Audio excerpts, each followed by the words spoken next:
Olá pessoal, bem-vindos à nossa aula número 9 de Cálculo 2. Nesta aula vamos a apresentar o Teorema do Valor Extremo.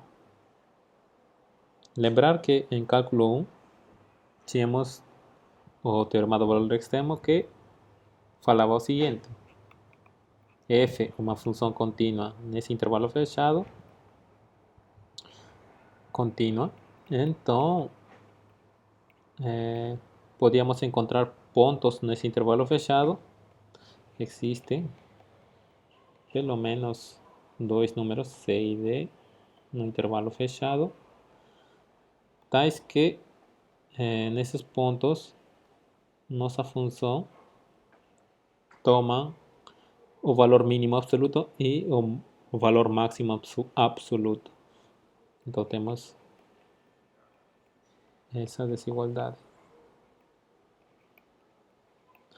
Isto para todo x que esteja no intervalo fechado. Bem, agora vamos ter um resultado similar para funções de duas variáveis. E para ter esse resultado similar, bem, temos que agora, qual seria a versão do domínio para funções de uma variável?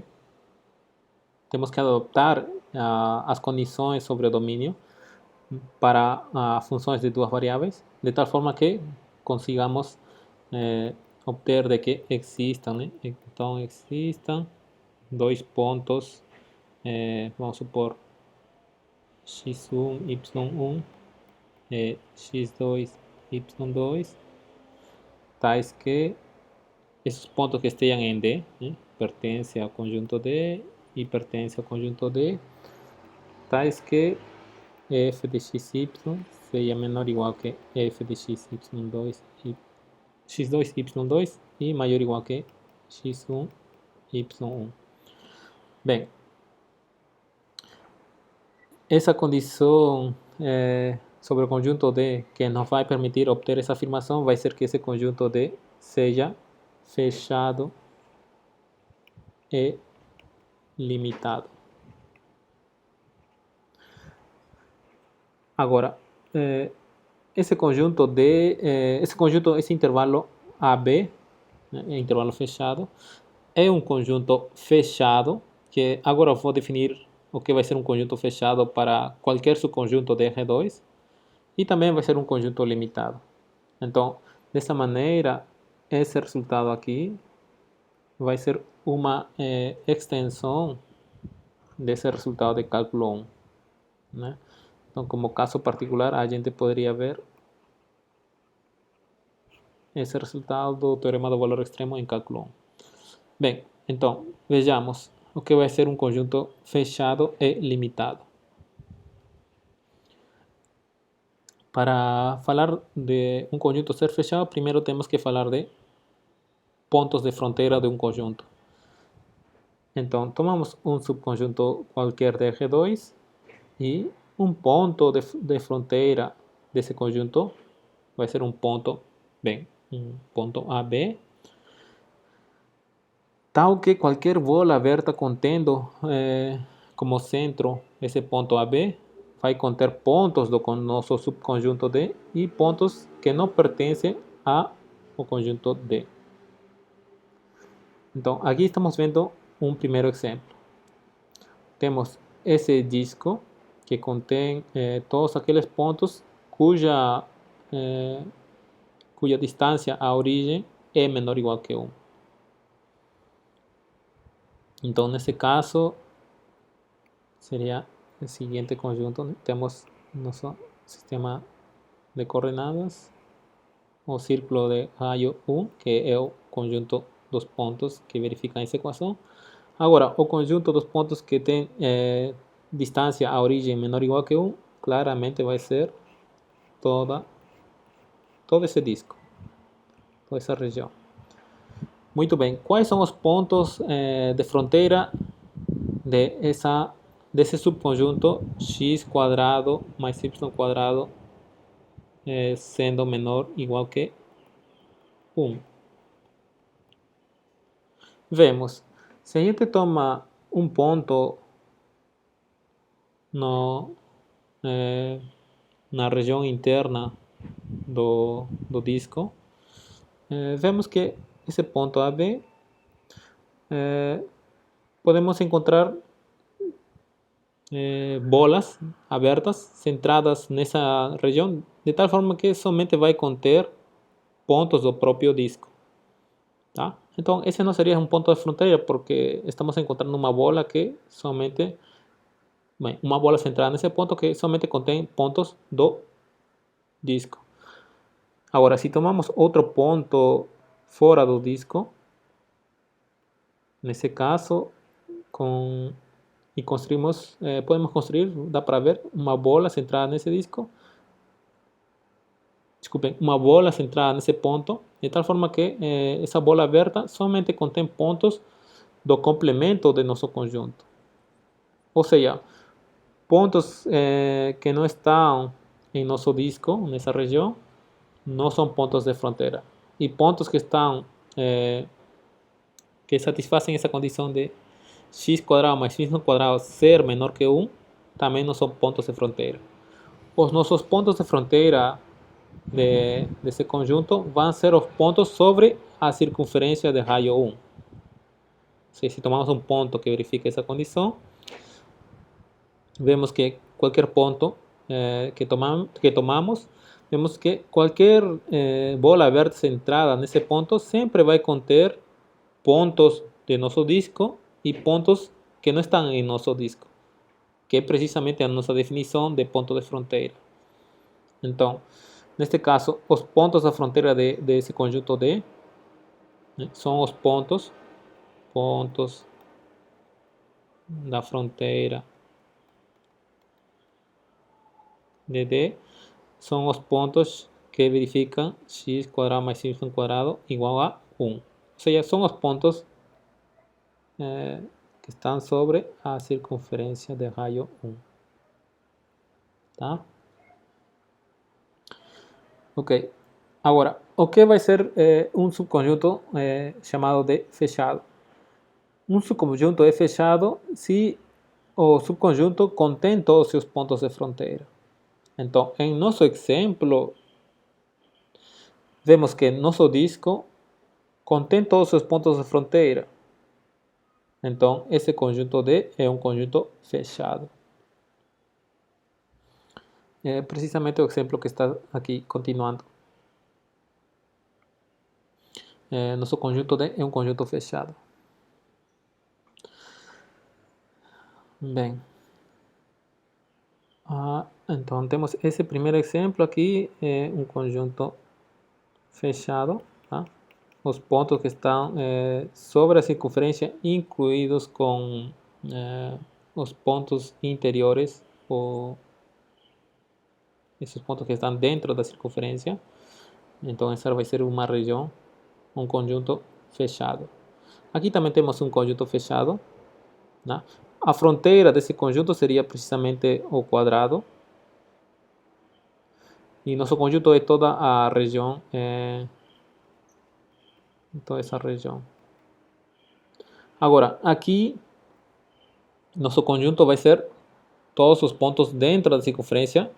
E como temos um gráfico, bem, uma circunferência tracejada, isso dá a entender de que os pontos sobre a circunferência não fazem parte de nosso conjunto, tá?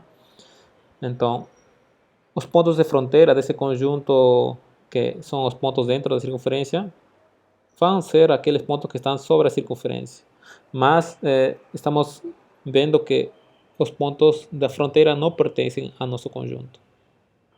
Similarmente aqui, ao nosso conjunto, então isto não seria um conjunto fechado, pois os pontos da fronteira não estão em nosso conjunto. Então, aqui no segundo exemplo, temos nossa região vai ser toda a circunferência, excluindo esse ponto, junto com os pontos dentro da circunferência. Esse conjunto não é um conjunto fechado, pois temos que os pontos da fronteira desse conjunto seria toda a circunferência. Porém, estamos vendo que um ponto de fronteira, que é precisamente esse ponto aqui, não está em nosso, bem, não pertence ao conjunto, ok? E por isso que não vai ser um conjunto fechado. E similarmente aqui, esse conjunto aqui não vai ser fechado. Temos que estes pontos de fronteira não estão em nosso conjunto. Lembrar que o nosso conjunto, seus pontos de fronteira seriam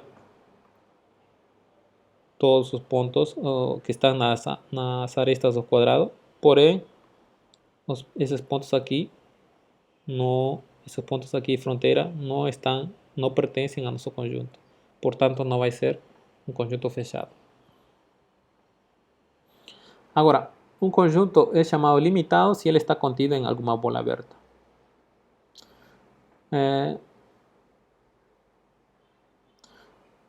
Bem, então, um conjunto limitado, por exemplo, seria, se a gente supõe que estamos, nosso plano cartesiano seria essa região, esse é o sistema de coordenadas.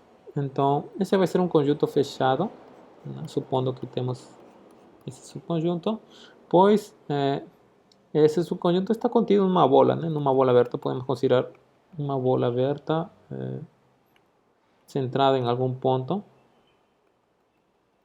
e contém esse conjunto, tá? Bem, o nome mesmo limitado fica bem intuitivo.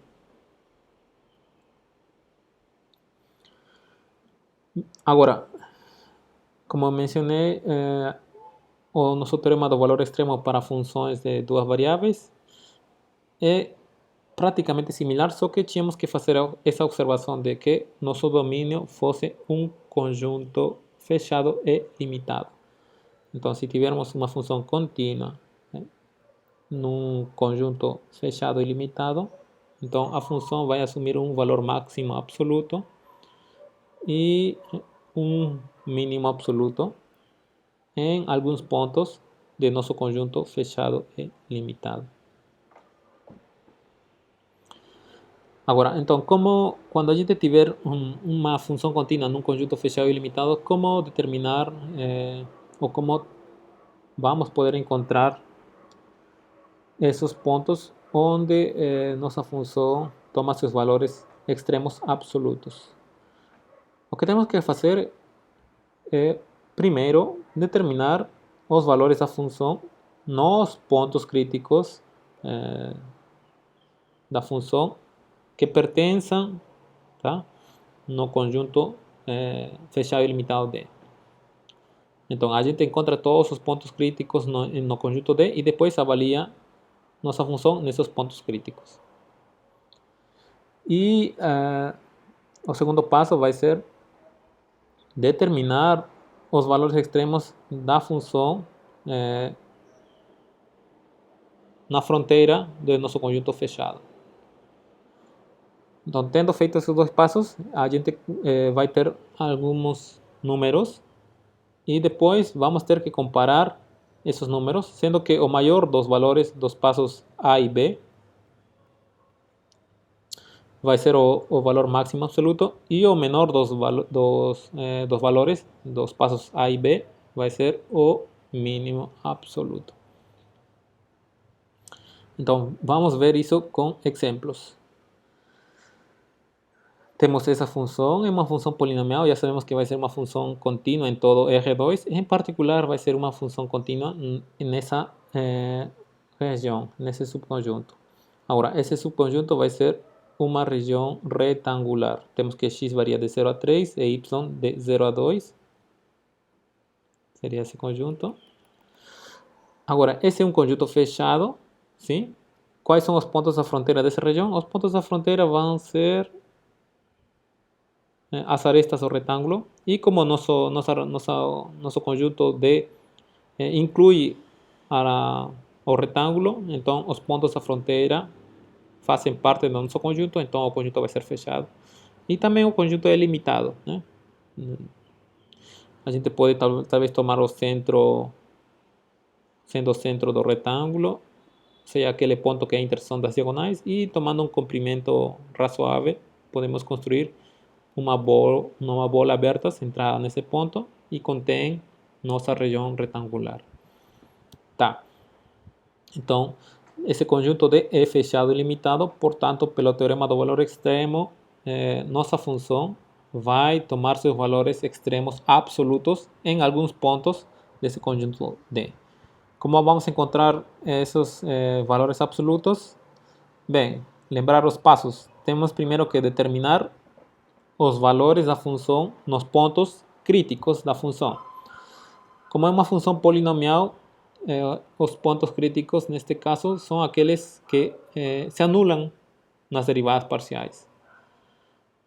A gente calcula as derivadas parciais de nossa função e temos que anular e encontrar o conjunto solução, que neste caso dá unicamente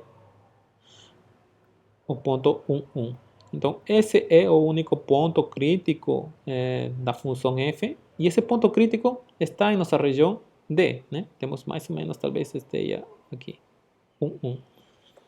A gente avalia nossa função nesse ponto crítico, tá? E podemos ver que o resultado vai ser 1. Ok, isso seria a parte A. Então, isto é a parte A. Agora, a parte B é, temos que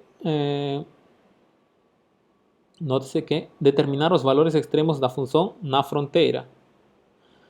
Agora, a fronteira, como comentei, era aqueles pontos que estão sobre o nosso retângulo. Bem, mas nosso retângulo estamos decompondo como segmentos de reta L1, L2, L3, L4, sendo que L1 vai ser o segmento onde y igual a 0, ou seja, seria esse segmento aqui. Ok, então primeiro vamos encontrar os valores extremos de nossa função nesse primeiro segmento. Como y vai ser igual a 0, teríamos que unicamente x vai estar variando. Ou seja, nossa função sobre os pontos desse segmento seria x varia e y0, com x variando de 0 a 3. Então, f sobre os pontos desse segmento vai ser igual a que? Seria fx0, e isto vai nos dar x quadrado, com x variando de 0 a 3. Agora, essa função é crescente nesse intervalo, portanto, o mínimo absoluto da função nesse segmento, no segmento inferior, vai ser f de 0, 0, que seria 0, e o máximo seria quando x é 3, que está aqui, né? O valor mínimo em L1 é 0, o valor máximo em L1 é 9. Tá, isso foi feito somente aqui. Agora ainda falta analisar nos outros três segmentos. Vamos analisar agora em L2, que vai ser quando x é igual a 3. Esse segmento vertical, x igual a 3. E como x vai ser fixado igual a 3, somente varia y, que vai variar de 0 a 2. Então, quais seriam os valores de nossa função em x igual a 3 e y está livre? Nossa função avaliando em x igual a 3, podemos ver que ficaria 9 menos 6y mais 2y seria 9 menos 4y. Está aqui. Y varia. E neste caso, essa função vai ser decrescente. Tá? Logo, o valor máximo vai ser quando y for 2, né? Então aqui seria 3. Desculpe, como é uma função decrescente, o valor máximo vai ser quando y seja 0. Correto? Temos aqui, então, quando y é 0, seu valor máximo vai ser f de 3, 0, que seria 9. E seu valor mínimo vai ser quando y2, ou seja, f de 3, 2, é 1. Bem, então temos feito também, encontrado os valores extremos da função sobre esses pontos da fronteira. Agora vamos encontrar os valores extremos da função sobre os pontos da fronteira quando y igual a 2. Sobre L3. Ou seja, a gente substitui a função sobre esses pontos e vamos ver que nossa função tem esse formato. Que isto é x menos 2 ao quadrado. Sendo que x varia de 0 a 3. Agora, essa função tem valor máximo quando x é igual a 2. Tá? Isto pode ser feito pelo seguinte, né? Isto aqui podemos considerar como uma função de uma variável. Então, podemos supor que nossa função é y de 0 a 3 e é definida por y de x igual a x quadrado menos 4x mais 4. E aqui é uma função de uma variável real definida num intervalo fechado. Então, podemos aplicar o teorema do valor extremo. Essa função vai tomar um valor máximo ou mínimo absoluto. Como encontrávamos os valores extremos absolutos de uma função de uma variável, analisávamos os valores da função nos pontos críticos. Como uma função polinomial, o único ponto crítico vai ser quando a derivada é zero. A derivada é 2x menos 4. Temos que vai ser zero quando x é igual a 2. Esse ponto crítico está em nosso intervalo. Avaliando y de 2, que seria precisamente f de x2, né?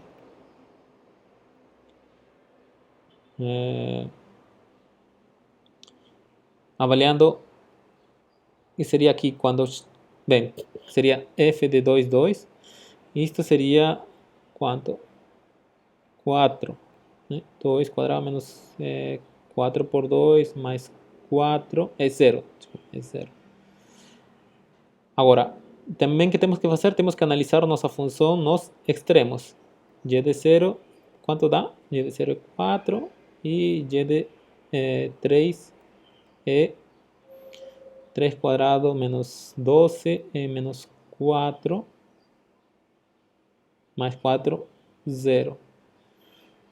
Então, aqui temos 9 menos 12. Desculpe, quanto seria? 9 menos 12 mais 4 menos 8, 1, né? Seria 1. Então, comparando,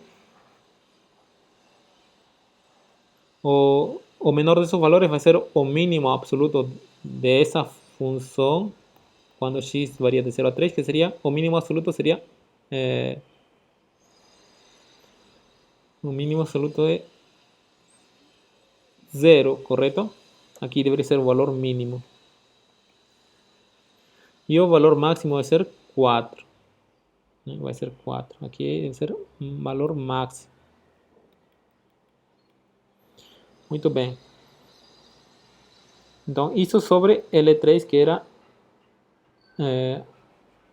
esse segmento horizontal. E finalmente está faltando calcular sobre esse segmento vertical. Que temos que é o segmento quando x é igual a 0. Quando x é igual a 0, nossa função vai ter esse formato. E aqui é uma função crescente, ou seja, seu valor mínimo absoluto vai ser quando y0, né? Que vai dar 0. E seu valor máximo absoluto vai ser quando y2, 4. Então, temos encontrado os valores extremos sobre cada segmento da fronteira. Agora, vamos comparar. Dentre todos os valores extremos sobre os pontos da fronteira em cada segmento, vemos que o valor mínimo da fronteira seria 0, né? Tínhamos, que valores tínhamos sobre a fronteira? Sobre o primeiro segmento tínhamos 0 e 9. Sobre, vamos encerrar cor vermelho. Sobre o segundo segmento tínhamos sobre o segundo segmento tínhamos 1 e 9. Sobre o terceiro segmento temos 0 e 4. E finalmente sobre o último segmento 4 e 0. Vemos que o menor desses valores é 0. Então, esse vai ser o valor mínimo da função sobre os pontos da fronteira. E o valor máximo sobre os pontos da fronteira é 9. Então, esse vai ser o valor máximo sobre os pontos da fronteira. Então, para esse exemplo, encontramos aqui o valor mínimo sobre a fronteira é 0, o valor máximo sobre a fronteira é 9. Aqui encontramos que o valor da função nos pontos críticos era unicamente 1. O que fala o terceiro passo é, bem, agora que temos feito esses passos A e B, a partir desses valores, o menor deles vai ser o mínimo absoluto de nossa função em nosso conjunto. Então, o mínimo absoluto vai ser 0 e o maior desses valores vai ser o máximo absoluto da função em nosso conjunto fechado e limitado, que seria 9. Então, comparando no passo 3 os valores obtidos dos passos A e B, temos que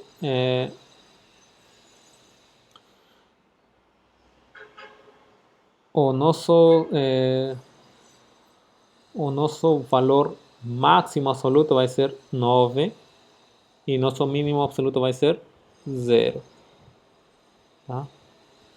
Bem, e aqui temos uma visualização geométrica de nossa função em nosso conjunto fechado e limitado indicado. Está tomando o valor máximo absoluto 9 e o mínimo absoluto vai ser 0. Então, nossa função varia entre 0 e 9, os valores da função. Agora, vejamos outro exemplo. Temos que um fabricante fabrica dois tipos de lâmpadas e, bem, da experiência do fabricante, determinou que se X lâmpadas e Y lâmpadas, aqui temos X lâmpadas do primeiro tipo e Y lâmpadas do segundo tipo forem feitas, cada uma delas pode ser vendida pelos valores 100 menos 2x para o primeiro tipo de lâmpada e 125 menos 3y para o segundo tipo de lâmpada. O custo de fabricação de X lâmpadas do primeiro tipo é certo, aqui o custo das X lâmpadas do primeiro tipo e Y lâmpadas do segundo tipo, em total, o custo total é essa expressão. A pergunta é quantas lâmpadas de cada tipo devem ser produzidas para que a gente obtenha lucro máximo e quantas devem ser feitas para obter lucro. E qual seria o lucro máximo, né? Quantas devem ser feitas de cada tipo para obter lucro máximo e qual seria esse lucro máximo. Ok, então, note-se que temos X lâmpadas e Y lâmpadas que vão ser produzidas, sendo que cada uma das X lâmpadas vai ser vendida com esse preço e cada uma das Y lâmpadas vai ser vendida a esse preço. Dessa forma, a renda obtida das lâmpadas do primeiro tipo seria X por 100 menos 2x. Depois, a renda obtida das lâmpadas do segundo tipo seria Y por 125 menos 3y. Logo, bem, o lucro bruto, certo? Seria a renda total obtida pela venda das lâmpadas, ou seja, dos dois tipos de lâmpadas, que seria esse número mais esse número, está aqui, menos o custo de produção de ambas lâmpadas, de ambos tipos. Então, essa seria a nossa função que vai nos dar o lucro, né? O lucro bruto, desconsiderando outros fatores que possam descontar ou diminuir nosso lucro. Agora, note-se que X e Y representam o número de lâmpadas, então tem que ser maior ou igual que 0. E também esses números aqui representavam o quê? o preço, né? Valores. Isto representa o preço unitário de cada lâmpada do primeiro tipo que vai ser vendida, então tem que ser maior ou igual que zero, e similarmente isto tem que ser maior ou igual que zero. Colocando essas condições, vemos que vamos a obter que x tem que ser maior ou igual que zero e x tem que ser menor ou igual que 50. Y maior ou igual que zero, y tem que ser menor ou igual que 125 terços. Então, esse vai ser nosso conjunto onde vamos analisar nossa função f. Esse conjunto é um conjunto fechado. Neste caso, é um conjunto, uma região retangular novamente. Temos x varia de 0 a 50 e y varia de 0 a 125 terços. É um conjunto fechado. Agora, bem, o nosso problema já está num problema de determinar os valores extremos num conjunto fechado ilimitado. Então temos que fazer 3 passos. Primeiro, determinar o valor da função nos pontos críticos. Então, nos pontos críticos aqui, novamente, é uma função polinomial. Os pontos críticos são aqueles que anulam a derivada, as derivadas parciais. Calculando a derivada parcial em relação a x, em relação a y, igualamos a zero. Temos um sistema, podemos resolver e obtemos x igual a 9 e y igual a 13. Seria o ponto crítico de essa função. Avaliamos nossa função no ponto crítico. Tá? E isso vai nos dar o que? Qual seria o valor? Quando x9 e y13 temos esse número, 1137. Bem, essa seria a parte do passo A. Logo, no passo B, temos que encontrar os valores extremos sobre os pontos da fronteira do nosso conjunto. Os pontos da fronteira são esses pontos aqui. Né? Então, o que fazemos é, como no caso anterior, analisar em cada segmento. Então, primeiro, vamos analisar quando y igual a zero, ou seja, nesse segmento. Nossa função fica como? Quando y zero, temos simplesmente esse termo aqui. Seria isso aí. E agora temos que determinar o valor máximo, o valor mínimo dessa função para esses x. Então, aqui, teorema do valor extremo de cálculo 1. Calculamos o ponto crítico, que vai ser 22. Avaliamos nossa função em 22. Isto vai nos dar esse valor. E também analisamos os valores da função nas extremidades, em 0 e em 50. Em 0 nos dá 0 e em 50 nos dá menos 600. Então, sobre esse segmento aqui, o valor mínimo vai ser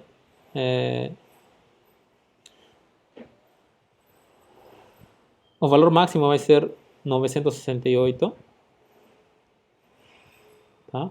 ¿Por qué estamos simplesmente considerando o valor máximo? Porque o problema estava pedindo, né, quantas lâmpadas de cada tipo devem ser produzidas para que a gente obtenha lucro máximo.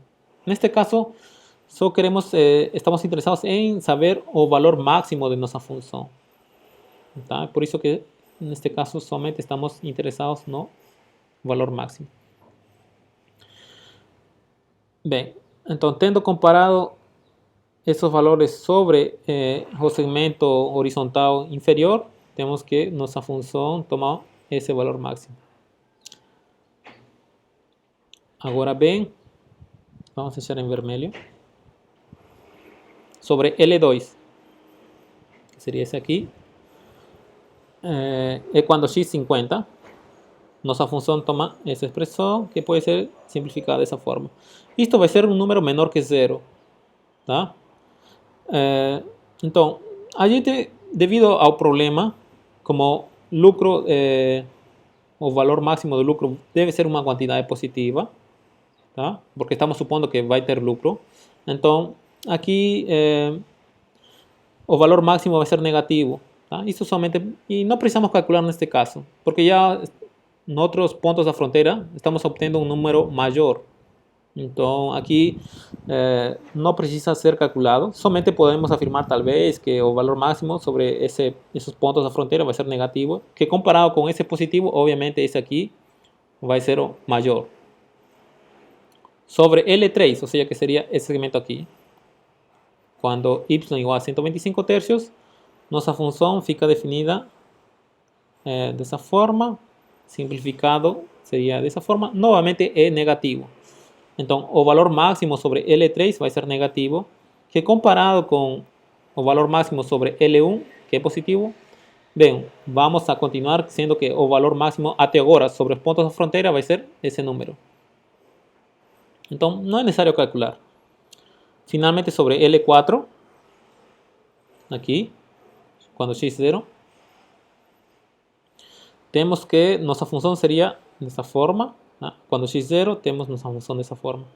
Ahora, y varía de 0 a 125 tercios y vamos a determinar el valor máximo de H. Nuevamente, esto es teorema de valor extremo de una función de una variable.